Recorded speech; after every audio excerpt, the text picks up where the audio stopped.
Anong klase kayo mga babae? Ay, mga babae kayo! Sama luganin ninyo!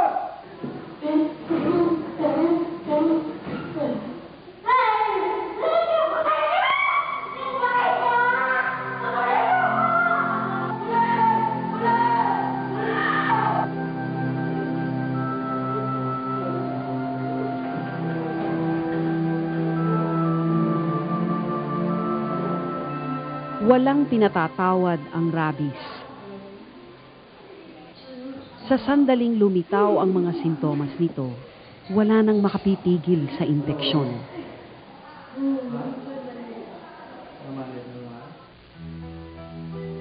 Hindi biro ang mapait na katotohanang may isang Pilipinong namamatay araw-araw dahil sa kagat ng asong ulol. Marami sa mga ito, lalo na sa probinsya, ay lumapit muna sa albularyo o sa suksok, naniwala sa bawang at batong buhay na wala namang bisa laban sa rabies. Nang maalala nilang tumakbo sa doktor, huli na ang lahat. Ang rabies ay makukuha mula sa isang virus na taglay ng laway ng isang hayop na may rabies.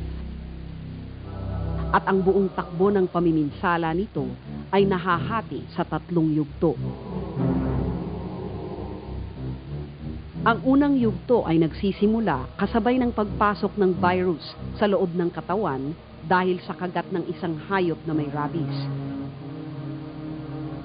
O di kaya'y paghimod nito sa sariwang sugat ng tao. Hugis bala ang virus na ito. At ganito kung umatake. Kumakapit ang virus sa malusog na nerve cell at siya'y tinatanggap nito.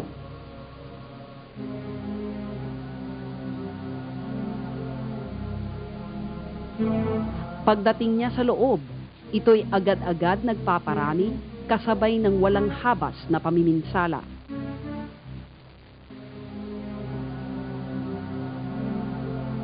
Di magtatagal, iiwanan ng bagong pulutong na ito ang kumupkup sa kanila para maghanap ng bagong makakapitan.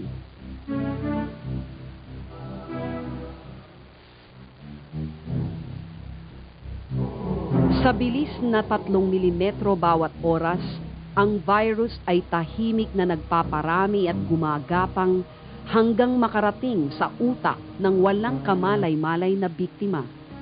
Sa 90% ng kaso, ito'y tumatagal ng 20 hanggang 90 araw. Mula naman sa utak, ang virus ay lalakbay at hindi na mapipigilan ng pagkalat at pinsala na ihahatid nito sa iba pang parte ng katawan.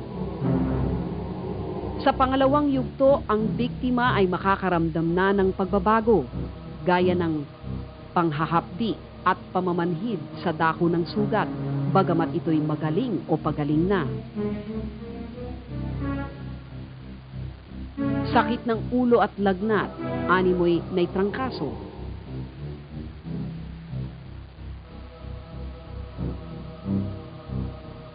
Magpapamalas din ang biktima ng lungkot o pagkabalisa.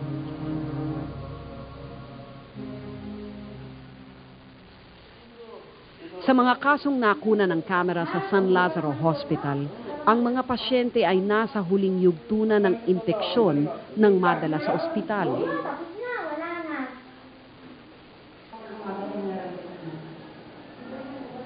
Matutukoy na rito ang pangunahing sintomas ng rabies, ang malaking pagkatakot sa tubig.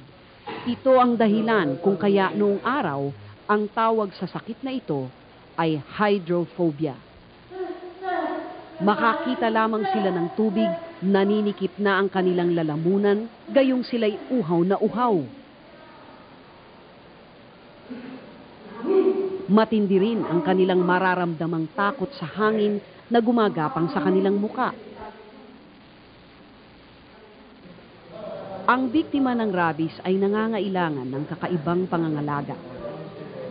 Ang pasyente ay ibinubukod upang mabawasan ang panganib o pinsala sa iba, bunga ng karahasan.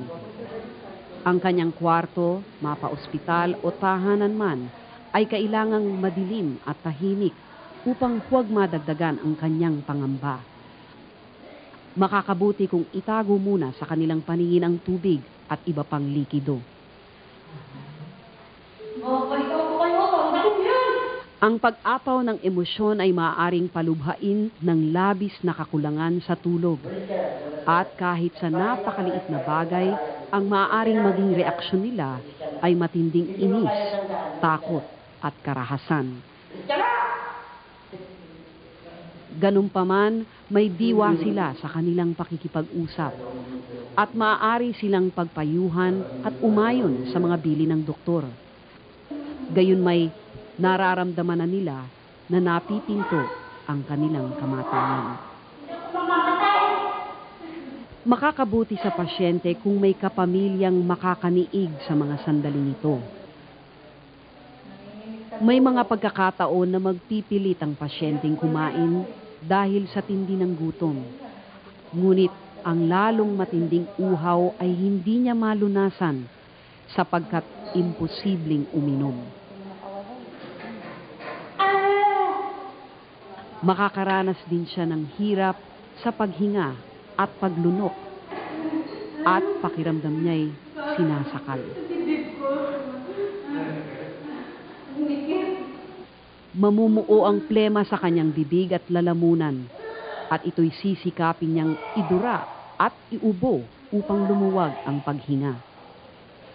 Pahira ng tissue paper ang sobrang uhog at plema at itapon ng maingat sa isang basurahan. Maging maingat din sa pagtapon ng natirang pagkain ng may sakit at huwag hayaan makain ng ibang tao o hayop. Lahat ng katulong sa pag-aalaga sa pasyente ay kailangang may sapat na proteksyon tulad ng guwantes, panakip sa mata, ilong at bibig. Nararapat ding dalasan ang paghuhugas ng kamay. Kailangan bantayan palagi ang pasyente dahil maaari siyang magpumilit na makaalis sa kanyang silid. Hinahanap namin attendant natin kung ito one over. Mga survive na kami ng mga attendant over. Nandiyan na nanay mo. Hoy, huwag mo basagin yan. Ayun lang, dali. Dali na!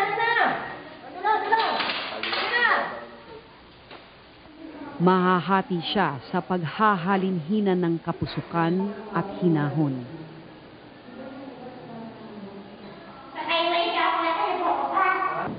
Sa huli, unti-unting mapaparalisa ang kanyang katawan hanggang mawalan ng pakiramdam at malagutan ng hininga.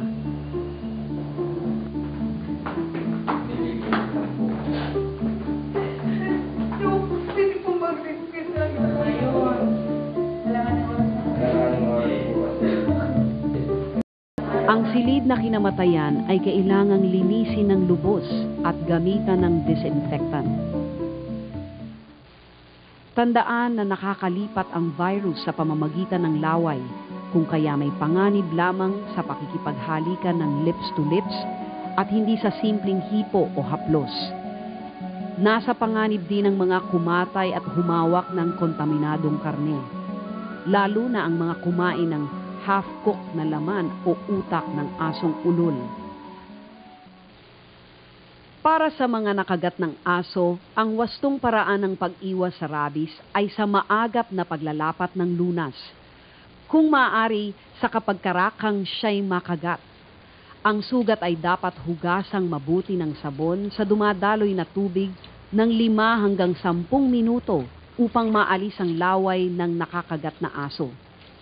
Pagkatapos ay pahira ng tintura de yodo ang sugat at isugod ang biktima sa pinakamalapit na ospital, health center o animal bite treatment center. Ang doktor ang magpapasya kung kailangang bakunahan ang nakagat at kung anong klaseng bakuna ang gagamitin upang maagapan ang impeksyon. Depende sa pagsusuri ng doktor, maaari din siyang bigyan ng iniksyon laban sa tetanus. Samantala, ang asong nakakagat ay kailangang mahuli at italing mabuti o ikulong at obserbahan ng 14 na araw. May mga palatandaan ng hayop na may rabies, gaya ng kapansin-pansing pagbabago ng ugali, tulad ng pagiging biglang matamlay, o di kaya'y biglang babagsik. Kapuna-puna rin ang pagiging balisa ng aso.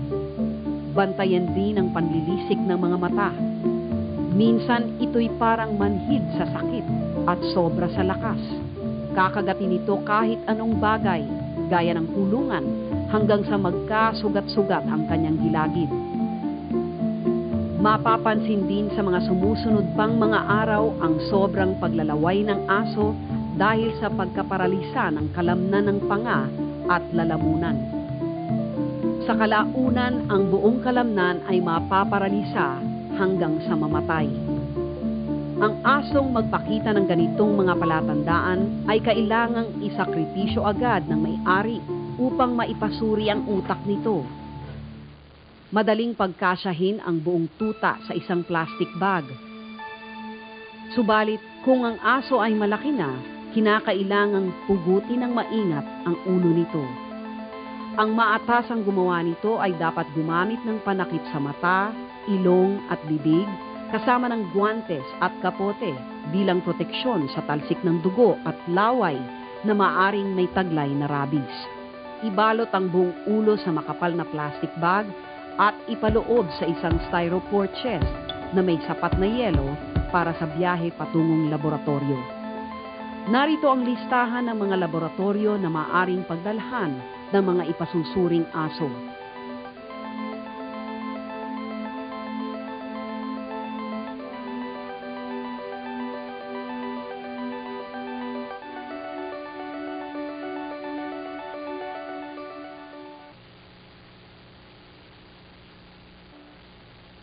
Ang rabies ay matagal nang namiminsala ng tao.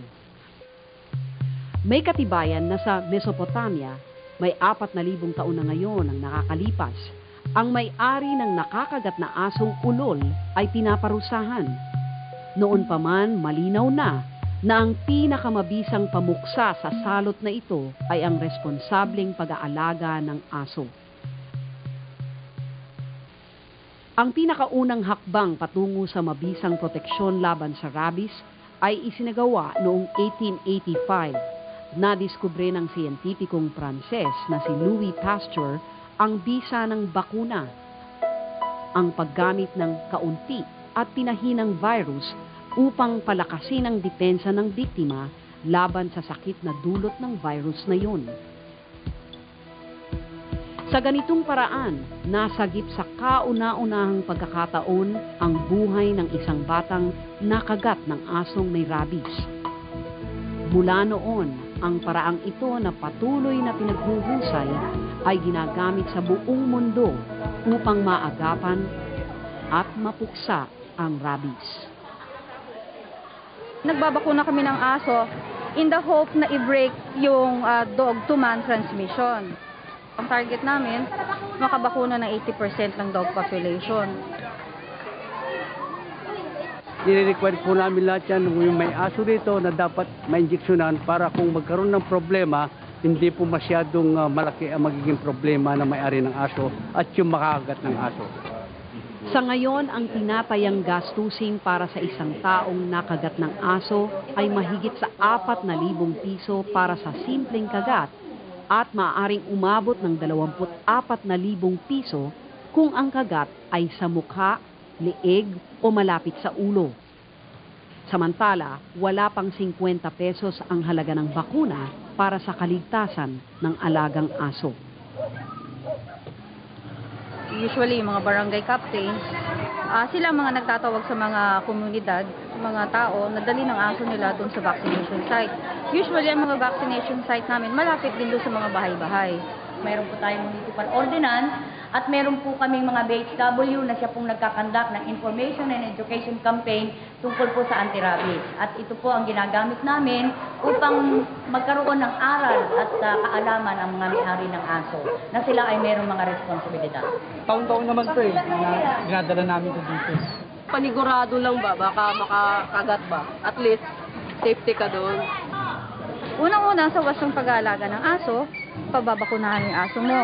Pangalawa, itatali o ibibigyan siya ng magandang kulungan at malinis.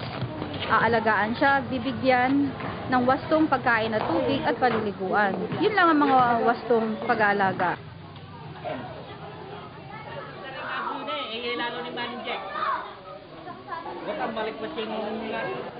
Ang Bureau of Animal Industry ay handang-handang sumuporta sa inisyatiba ng mga komunidad tungo sa pagtuksa ng rabies. At ang pinakasusi rito ay ang wastong pag-aalaga ng aso. Kung hindi po nila kayang gampanan ang responsibilidad ng pangangalaga ng mga aso o anumang hayop na maaaring makapinsala, mas mabuti pa pong wag na silang mag-alaga. Sa ngayon, mahigit sa 60 bansa na ang nag-ulat ng lubos na kaligtasan sa rabies. Kabilang dito ang Japan, Malaysia, Taiwan at Australia. Ito'y makakamit rin natin kung tayo'y tutulad sa kanilang puspusan at taunang pagbabakuna ng kanilang mga alagang hayop at kung hindi natin hayaang gumala-gala ang ating mga aso. Sa madaling sabi, kung tayo'y magiging responsible pet owners. Dapat nating tandaan na ang rabies ay isang sakit na hindi likas sa tao.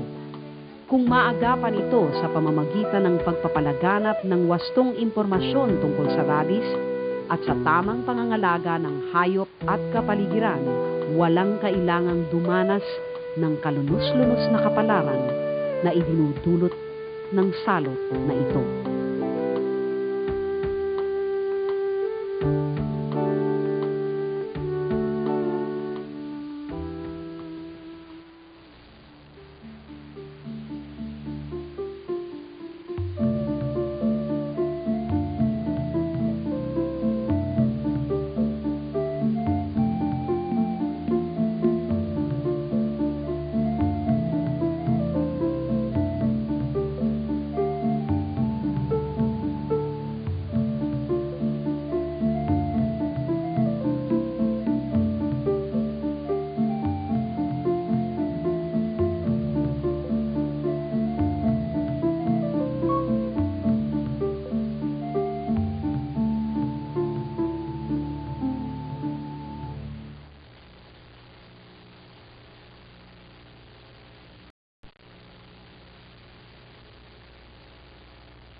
Sinasabing ang aso ay matalik na kaibigan ng tao. Subalit ito rin ay maaring magdala ng rabies. Nakakamatay ang rabies. Noong nakaraang taon, 300,000 katao ang nakagat ng aso dito sa Pilipinas. Taon-taon, 400 tao ang namamatay sa rabies. Kapag nakagat ng aso, kumonsulta ka agad sa pinakamalapit na Animal Bite Treatment Center. At para sa libreng bakuna sa aso, makipag-ugnayan sa Bureau of Animal Industry at sa Local Government Veterinary Office sa Metro Manila.